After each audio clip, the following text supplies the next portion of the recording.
I got Ricky here with Breaking Your Barriers, and I'm hanging with some local heroes. And today's local hero is an awesome, awesome, awesome friend of mine. And this guy, he's going to be sharing with you where he's been, where he's gone, and where he's going. With that said, I want to introduce you listeners to an amazing friend, an amazing guest, Alan Lainaholo.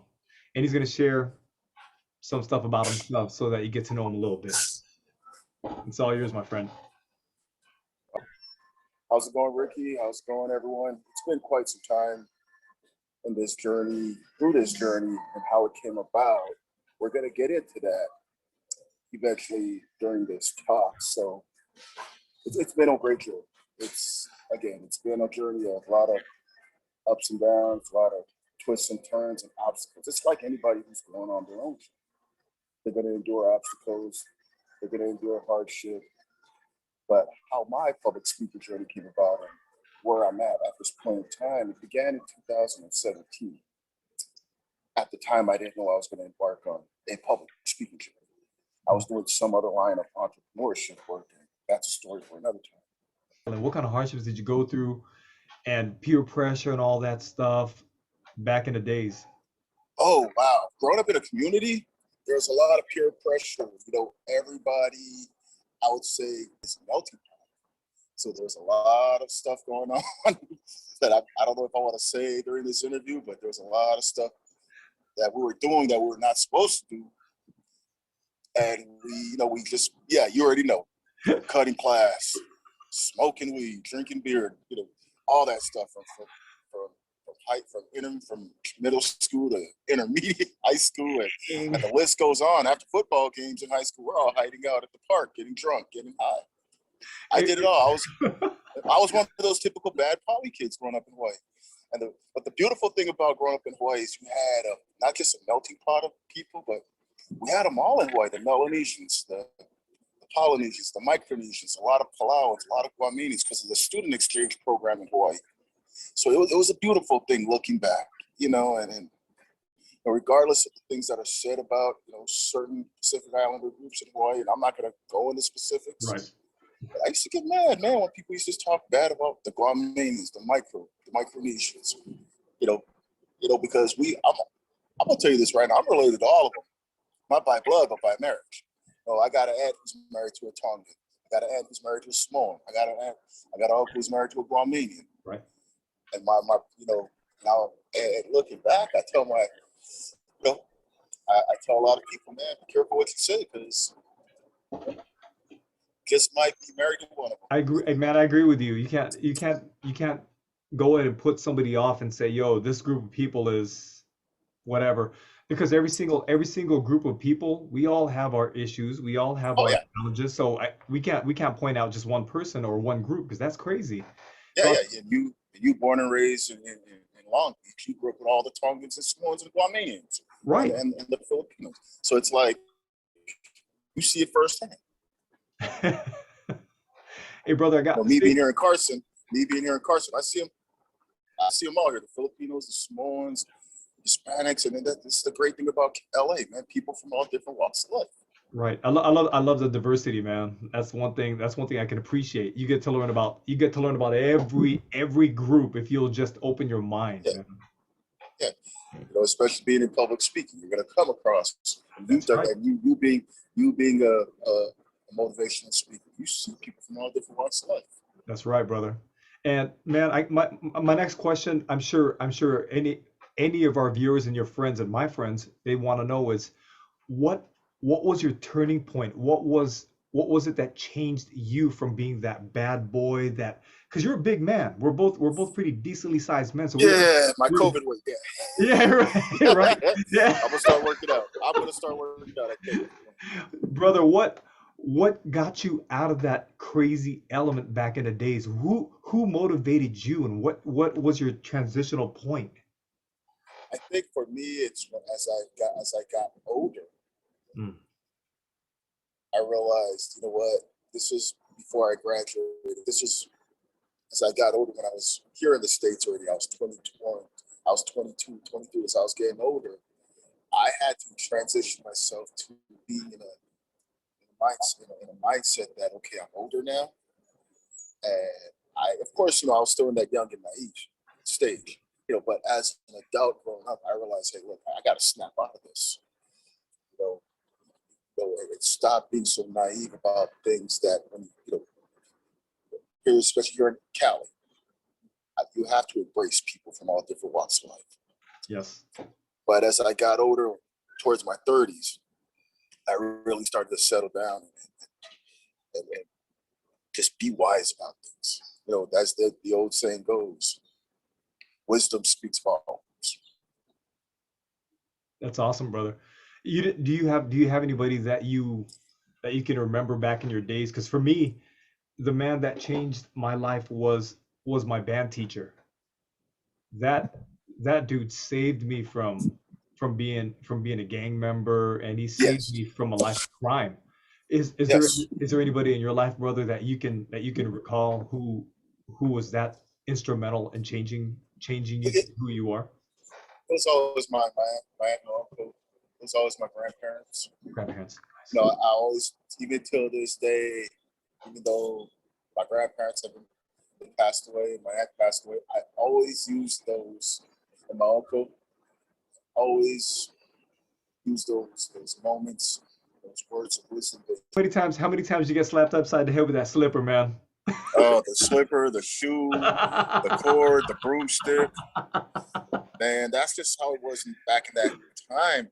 That's just, that was just, you know, that's just how it was growing. That's just poly way of life, man. I mean, and now I look back and I laugh about it because this generation, this generation, I'm not going to go into specifics, but this generation, I'll just say it's different. Yes. Yeah, it's all about respect. It's all about listening. And that's the thing about, values. I talk to a lot of poly folks, a lot of PI folks. Yeah. Values are lost. A lot of the locals from Hawaii and, a lot of the locals here, it's like values are lost. There's a few elements that you've already shared about yourself, and our listeners are going to be like, damn, which they're going to appreciate, because coming from the old school era, yeah, it's a completely Yeah. different upbringing. Hey, And 'cause you and I grew up in that era. We were yeah, we trying did. the Jets, the first Tonga musicians. That's We grew right. up in that era. Got a crush on you. Yeah, yeah, the Jets, the real Jets. We were trying, but now you got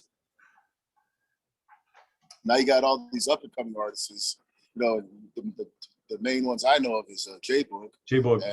and Monster Ganja. The nephew DeAndre Lino. His family's the Blue Tribe. It's when I see these guys, it reminds me of back in the day growing up. Yeah, it does. It's all connected. That's a beautiful thing. Man, hey brother, you hit it right on the head. The most important thing, regardless of what era we're in, respect. Yes, Big time. That's yes, it. That's it. I don't care who you are, what you've been through, what you've done. It's all about respect, brother. That's all it is, yeah. man. And I got a question. I got a real important question for you, because this is something that's gonna make not only not only the people listening excited, but they want to know is how from the islands, how from being a troublemaker, how from changing your perspective did you get into public speaking? Because feared, this is one of the most feared things anybody is willing to do. How did you get into that, brother? But I started late, so I'm 44 now. So I've been doing this for 3 years, and it's taught me a lot. It's allowed me to see things from different perspectives in terms of leadership, public speaking, remembering the tough times, remembering the difficult times, the heartbreaking times, remembering when things were just straight bad and when your back is against the wall. But, that's another person I kind of like look up to, guys like Dwayne Johnson. I grew up in a special time. Yeah, you I like did. to say, watching guys like Junior Seau, watching guys like Moses Tutupu. So it just was a great, and the list goes on. Those guys are somewhat your inspiration Yeah, to do what it is you're doing. Because if they came from similar backgrounds as you and I did, and they're able to make something of themselves, who are we not to? Yeah, they could do it. You could do it. That's right. The only thing special about what they did is they committed to what they wanted to do, similar to what we're doing, and Yes. similar to what you as listeners can do as well, because you probably have your own challenges, you probably have your own background, similar to me and Alan right now. Yeah. Now, Alan, I'm curious, brother. I got something here. When when you were getting into your professional speaking career and podcasting and all that stuff, how do you handle the haters and the doubters? Arnold Schwarzenegger gave this great commencement speech in 2009, 2010, around that time. I don't know if you heard about that where he spoke at the USC graduation. He says, at every turn, you're going to have naysayers. At every turn, you're going to have doubters. And that they're going to, that do not pay attention to them, do not listen to them. And that he talks about, cannot, just do not be afraid to fail. Keep going. Eventually, you're going to get it right. You can't climb the ladder with your hands in your pocket. Leave no stones unturned. And that he talks about his great journey after bodybuilding into acting, where they told him you can't do none of that. You're too big. You'll never make it. And we all know how that turned out with Conan the Barbarian, the Terminator. And those were his two signature. Those are his two signature movies right there. That's right. Commando. And Commando. So the list goes on. So I just tune them all out. I tune all the naysayers out, tune out all the haters. I tune them all out. And knowing that, hey, my whole thing is now is if you're with me, great. If you're not with me, move along. Hey, brother, you said something that was just ridiculous, and this is something I'll never forget that you shared with me. I think it was a quote from Arnold Schwarzenegger too, when you shared, I believe the quote was, "If we're afraid to make decisions, we paralyze ourselves." Yes, that came from Arnold. I got that line from Arnold Schwarzenegger. At some point in time, you're going to have to make decisions. If you're afraid to make those decisions, you're paralyzing. And because you're afraid to fail, you are going to paralyze yourself. That goes for every single one of us. Now, how do you? Everyone has failed. Everyone has Yeah, failed making decisions. that's right. That's right. I'm curious, brother. How do you still fight with bouts of self-doubt on a daily basis, a weekly basis, a monthly basis? Hey, I'm not going to sit here and lie. From time to time, yes. If I be saying no, I be lying. Yes. Ditto. Ditto. Yeah. Because sometimes your workload just becomes overwhelming at times. Sometimes it just got downtime. Sometimes you try to figure out what can you do. Yep. And I've learned that this is not a perfect journey. This is not going to be while everybody's getting there at the speed of light. I'm at that turtle speed. I'm trying to go slow and steady because of my busy work schedule and other things that are here. How long did it take Eric Thomas to graduate college? Remember I told you the other day? 12 years. Yes, and we all know how that turned out. He's world renowned. E.T. You already know about E.T. Everybody knows about E.T. Yep. I mean, we all know about Les Brown. He was told that he was what? Retarded. That's right. Mentally Mentally retarded. That's right. And we all know how that turned out. He's the number one motivational speaker in the world. Yeah. That's right. Yeah, he's him, E.T., and of course, Denzel Washington. Of course. How he grew up in the hood and back in New York, and how he had it rough. We all know how that turned out. Hey, brother, you know what that means, right? You and I and any of you out there who are being called names, guess what? You're on the right path, because the moment people accept you for who you are, that means you're just in your comfort zone. The fact that you're making progress and doing something, you're being called names, you on the right path. Just keep Yeah. going towards that path of craziness. And yeah, when you get called retarded, when you get called stupid, when you get called an idiot, you're on the right path. Keep fighting forward. Yes. My success coach, Coach V, I sent you the text last night Yep. of those. Yeah. And I'm going to go off track for a minute, but the coach he interviewed, his nephew's playing for Clemson, the starting quarterback, DJ, Dang. from Bellflower. I believe he's from Bellflower. He's the number one quarterback right now at Clemson. So fast forward, it's a small world. It's a small world. My freshman year in college, I was at the University of Laverne in Pomona. Like some of the guys they know, I went to school at the University of No Laverne. way. So I was like, some of the guys they mentioned, I'm like, huh? And I was telling Giuliani, my success coach, I'm like, yeah, some of the guys well in Pomona, I went to school with them my freshman year of college. And he's like, God, no wonder they say the poly circle is so damn small. Everybody knows it. It's like, that's why you and I always keep saying, be careful how you come across people, because things have a way of finding its way back. That's right. The communities are way too small, especially if you're in that circle. When you said that you want to give back to the community, and this the reason why that's so influential is because the community that you grew up in was hardcore. The community that you grew up in was what also developed you and made you who you are. Yeah. How do you want to give back to that community? Not only that community that took you on a roller coaster of a ride. How do you want to give back to that community so that they don't follow the same path that you and I followed? Well, when I get the chance, I haven't gone back. I haven't gone back to Hawaii now 3 years, but going forward, I think when I do get the chance, go back there, and when I talk to these young kids, these young adolescents, these young minors, and these young adults, to share some words of wisdom and to let them know, hey, if to understand that, hey, look, you can't let no obstacle get in your way. Just like to share some words of wisdom with the communities, the up and comers, to let them know, be respectful, please listen, and to understand that there are other avenues of making it out to be successful. And that's the thing about polys and PIs.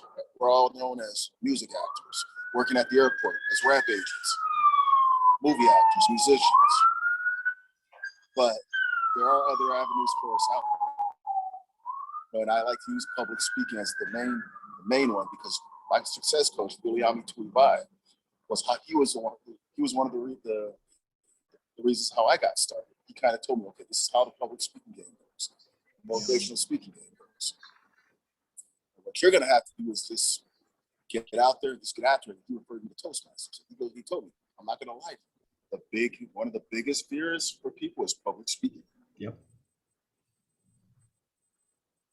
That's it's crazy. It's even higher than death, Yeah.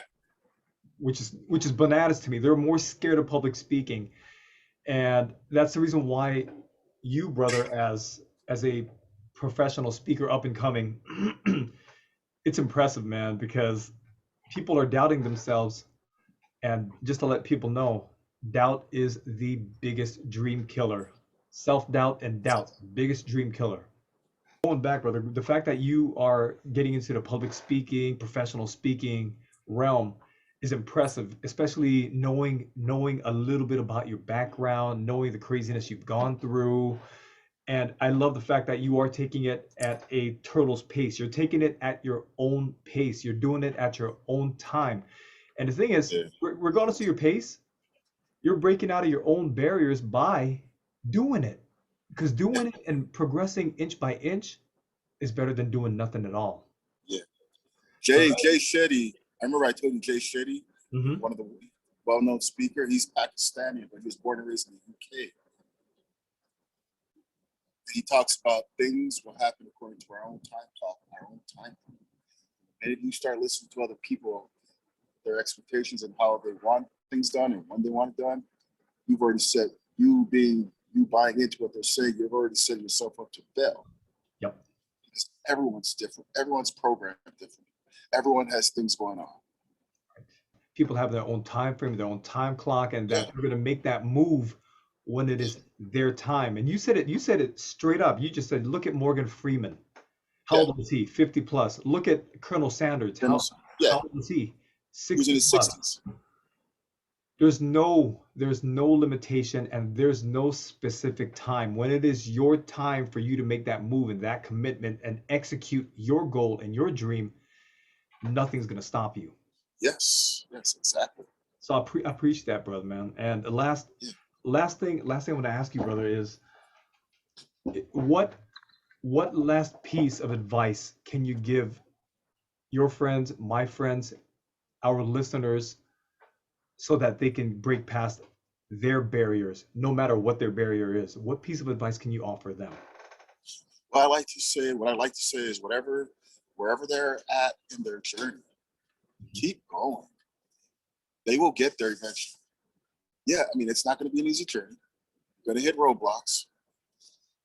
There's times where you're going to be right there at the top of the mountain and you'll fall right back down. Start all over. If you got to start all over, because now it makes you even more determined and more wiser. It's going to happen. Not all of us were raised in the Hamptons. Not all of us were raised. Not all of us were given things to us on a silver platter. Yeah. That's just not. Yeah. But what I can say is this: keep pushing, keep working through it. It won't be an easy journey, but when this is all said and done, there will be light at the end of the tunnel, and I guarantee each and every one of that they will get there. I'm getting there. Even my progress is slow and steady, but I'm getting there. I've had setbacks. I've had moments of discouragement. I've had doubts, but so it's like get back up. Let's keep moving. I promise you, brother. People are gonna appreciate this. They're probably gonna keep putting messages and comments, and they're gonna be like, "Hey, let us know more about your man Alan." I'm like, "Hey, Yeah, hit, yeah, yeah. hit me up." I told you we had an amazing guest today, an amazing hero, local hero. This is my friend Alan Lainaholo. If you guys have any questions, comments, or anything you'd like to share, go ahead and leave me a comment. And anything you say, messages for Alan, I'm going to go ahead and make sure he gets that. Otherwise, Alan knows amazing having you. And everybody listening, continue breaking your own barriers. Until the next video, see you guys next time.